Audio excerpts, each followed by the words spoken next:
திமுக MP Dayanidhi Maran தொடர்ந்த அவதூறு வழக்கின் விசாரணைக்காக அதிமுக பொதுச் செயலாளர் எடப்பாடி பழனிசாமி சென்னை சிறப்பு நீதிமன்றத்தில் இன்று நேரில் ஆஜராக உள்ளார். இதுபற்றி கூடுதல் விவரங்களை வழங்குவதற்காக செய்தியாளர் ரமேஷ்குமார் இணைகிறார். ரமேஷ்குமார், விவரங்கள். கடந்த மக்களவை தேர்தல் பிரச்சாரத்தின் போது மத்திய சென்னை தொகுதி தேமுதிக வேட்பாளர், அதாவது கூட்டணி கட்சி வேட்பாளர் ஆதரித்து அதிமுக பொதுச் செயலாளர் எடப்பாடி பழனிசாமி பிரச்சாரம் மேற்கொண்டார். அப்போது பிரச்சாரத்தின் போது அவர் பேசுகையில மத்திய சென்னை எம்பியாக இருந்த தயாநிதி மாறன் இந்த தொகுதி மேம்பாட்டு நிதியை முறையாக செலவிடவில்லை என்று ஒரு குற்றச்சாட்டை முன்வைத்திருந்தார்.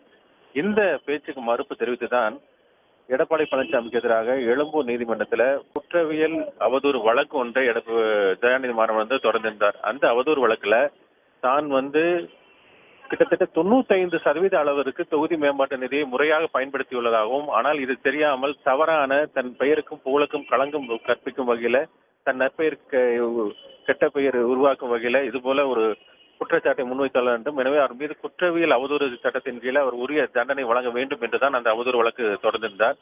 இந்த வழக்கு விசாரணை போது அவர் நேரில் ஆஜராக அந்த மனுவை அங்கு எழும்பூர் நீதிமன்றத்தில் தாக்கல் செய்திருந்தார். அதன் பின்னர் இந்த வழக்கு முறையாக தற்போது இந்த சென்னை அதாவது மாவட்ட ஆட்சியர் வளாகத்தில் இருக்கக்கூடிய எம்பி எம்எல்ஏக்கள் சிறப்பு நீதிமன்றத்துக்கு தற்போது மாற்றப்பட்டிருக்கிறது. மாற்றப்பட்டதன் அடிப்படையில் இன்றைக்கு அவர் ஆஜராக ஏற்கனவே சம்மன் அனுப்பப்பட்டிருந்தது.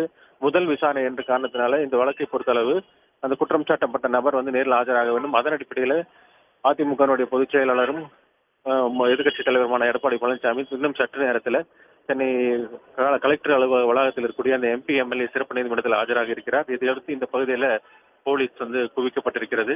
கட்சி தொண்டர்களும் முன்னாள் அமைச்சர்களும் வந்துள்ளதனால் இங்கு ஒரு பரபரப்பான சூழல் காணப்படுகிறது. இன்று இந்த நீதிபதி ஜெயவேல் முன்பு அவர் ஆஜராக இருக்கிறார். ஆஜரான பின்பு வேறொரு தேதிக்கு இந்த வழக்கு விசாரணை என்பது ஒத்திவைக்கப்பட இருக்கிறது. உடனுக்குடன் செய்திகளை தெரிந்து கொள்ள சன் நியூஸ் பெல் ஐகானை கிளிக் பண்ணுங்க.